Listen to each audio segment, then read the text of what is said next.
अब इसमें हम लोग को बोला है कि 5 वर्ष पूर्व नूरी और सोनू, यानी सोनू और नूरी करके 2 लोग हैं, तो 10 वर्ष पश्चात। तो सबसे पहले हम दोनों की वर्तमान उम्र मान लेते हैं। तो लिखेंगे माना नूरी की वर्तमान आयु x वर्ष, और यहाँ पे लिख लेंगे सोनू की वर्तमान आयु कितना रहेगा y वर्ष। प्रश्नानुसार इसमें हम लोग का 2 ही कंडीशन होता है, एक तो हमने प्रेजेंट मान लिया, एक पास्ट का होगा और एक फ्यूचर का होगा।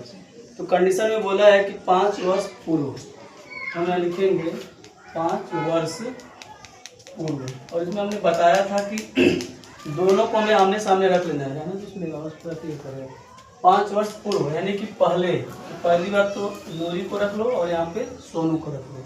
अब बोला है 5 साल पहले, तो पहले में माइनस करेंगे कि प्लस, पीछे जाना है ना, माइनस, यहाँ पे -5 होगा।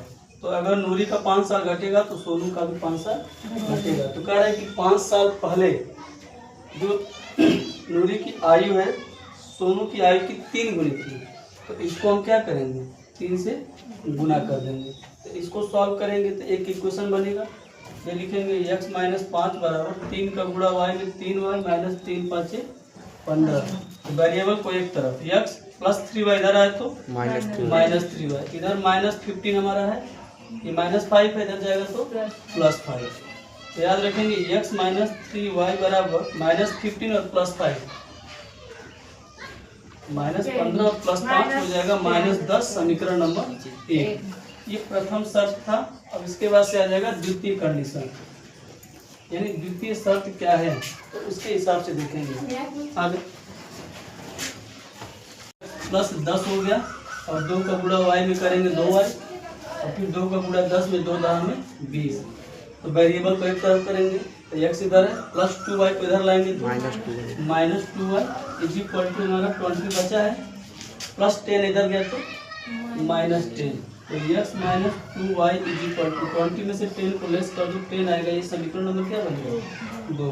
और समीकरण 1 हो गया और समीकरण 2 हो गया। अगर हम यहाँ पे चाहें तो विलोपन विधि लगा करके x या y किसी एक का तो विलोप कर करके हम बाकी का मान निकाल सकते हैं। उम्र वाली बात है, सोनू नूरी वाला। तो देखो समीकरण 2 हमारा है x - 2y is equal to 10 है, और एक हमारा है x - 3y बराबर -10। तो x - 3y बराबर -10।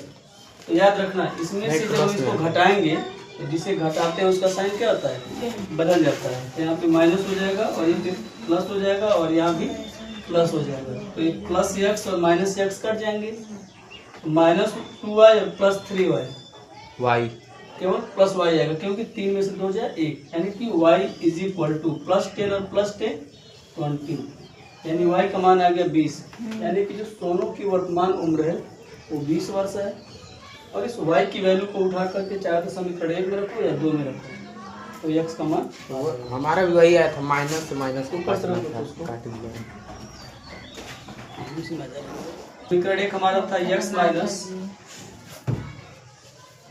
3y इज इक्वल टू कितना था -10 था, और हमें इस सवाल में y की वैल्यू क्या रखनी है 20 रखना है। क्या लिखेंगे x - 3 × 20 is equal to -10, then x is equal to -10 तो है, 20 को मल्टीप्लाई 3 में करेंगे तो -60 यानी 60 होगा, 20 10 60 -60 इधर जाएगा तो +60। तो यहाँ पे हमारा x बराबर आ जाएगा 50, क्योंकि 60 में से 10 है 50। तो लास्ट में हम लिख लेंगे नूरी की वर्तमान उम्र 50 वर्ष और सोनू की वर्तमान उम्र 20 वर्ष।